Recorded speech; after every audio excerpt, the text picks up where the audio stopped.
Kamusta po kayo? Bago po ang lahat, first things first.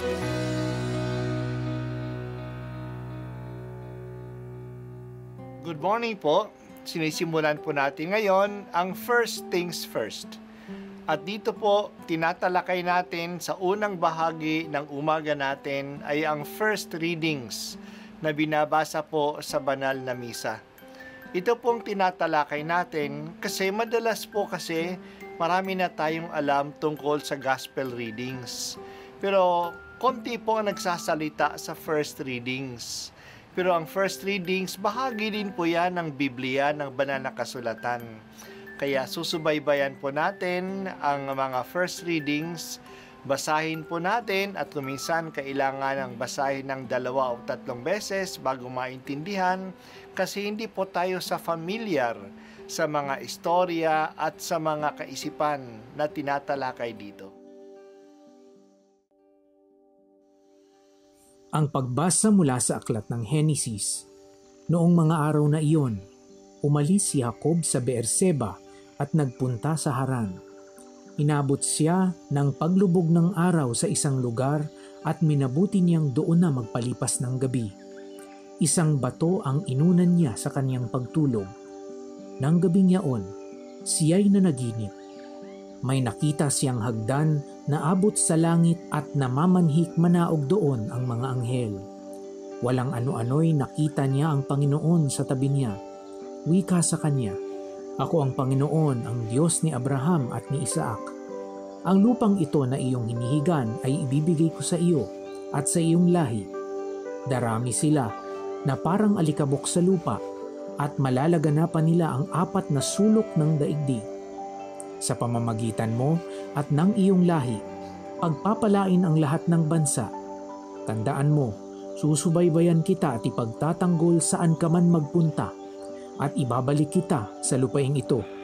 Hindi kita hihiwalayan hanggang sa matupad ang lahat ng sinabi ko sa iyo." Nagising si Jacob at ang sabi, "Hindi ko alam na narito pala ang Panginoon. Nakapangingilabot ang lugar na ito.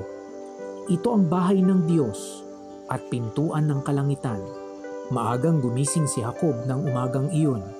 Kinuha niya ang inunang bato at itinayo bilang isang alaala. Binuhusan niya ito ng langis at itinalaga sa Diyos. Tinawag niyang Bethel ang lugar na yaon na dati tinatawag na Luz. Nangako si Jacob ng ganito, "O Diyos, kung ako'y sasamahan ninyo at iingatan sa paglalakbay na ito, pakakanit pararamtan at makakabalik na muli sa bahay ng aking ama. Kayo po ang magiging Diyos ko. Sasambahin kayo sa lugar na ito na pinagtayuan ko ng batong alaalang ito at iaalay ko sa inyo ang ikapu ng anumang ipagkakaloob ninyo sa akin." Ang salita ng Diyos. Salamat sa Diyos. Dahil sa panlilinlang na ginawa ni Jacob sa kanyang kapatid na si Esau, siyempre nagalit si Esau. Upang magkaroon na lang ng kapayapaan sa pamilya, pinapunta ni Rebecca si Jacob sa kanyang kamag-anak sa Haran, doon sa Syria. Naglakbay si Jacob na nag-iisa na hindi gaano alam ang mararatnan niya doon. Natulog siya sa isang lugar sa Luz. Luz ang pangalan. At doon nagkaroon siya ng panaginip.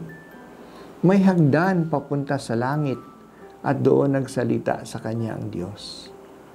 Inulit ng Diyos ang kanyang pangako kay Abraham at kay Isaac. At sa kanya na ibibigay ang pangakong ito na siya ay magiging isang dakilang lahi. Nang lupain na iyon ay ibibigay sa kanya at ang kanyang lahi ay magiging pagpapala sa lahat ng mga bansa. Pagkagising ni Jacob, kinilala niya na ang Diyos ay matatagpuan sa lugar na iyon. Tinawag niya ito na Bethel, nang ibig sabihin ay tahanan ng Diyos.